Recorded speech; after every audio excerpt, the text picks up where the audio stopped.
Hi! In this lesson, you'll learn how to incorporate user input into your programs. Input refers to data that is fed into a program. User input is when the user provides this data that feeds into the program. There are so many ways to get input from the user in programs. It can be by pressing a button, entering text, or clicking a mouse. In our console Lua programs, we can get input from the user by using the io.read function. IO stands for input-output. And read is like reading information into the program. To get input from the user, we first start by using a print statement to ask the user a prompt. In this example, we're asking the user for their name. On the next line, we can use the io.read function to collect the information the user enters. Typically, we'll want to use this information in our program, so we can store it in a variable. Here, we're storing what the user enters in a variable called name. Now, we can use the data the user input into our program.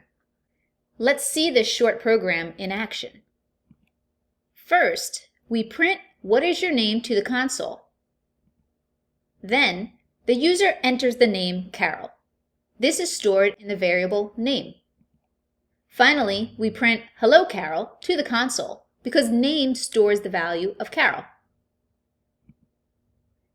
User input is initially stored as a string.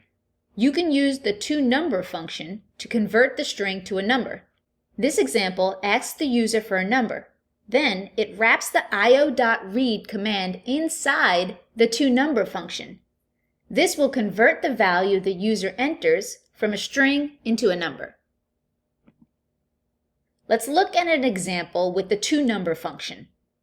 First, we print a prompt to the console, enter a number. Then we use the io.read command to get a value from the user. We convert this value to a number and store it in the variable num. Here, the user enters 14, so num has the value of 14. Then we multiply the value of num by 2 and store it in a variable called double num. And finally, we print the value of double num, which is 28, to the console. One final note, you may find that sometimes your program will still work even if you forget the toNumber function. This is because Lua will actually try to convert strings to numbers whenever it sees a numerical calculation. However, this doesn't work as intended 100% of the time. So the best practice is to go ahead and always convert the input value to a number if you're wanting a numerical value from the user. All right, now it's your turn to use user input in your programs.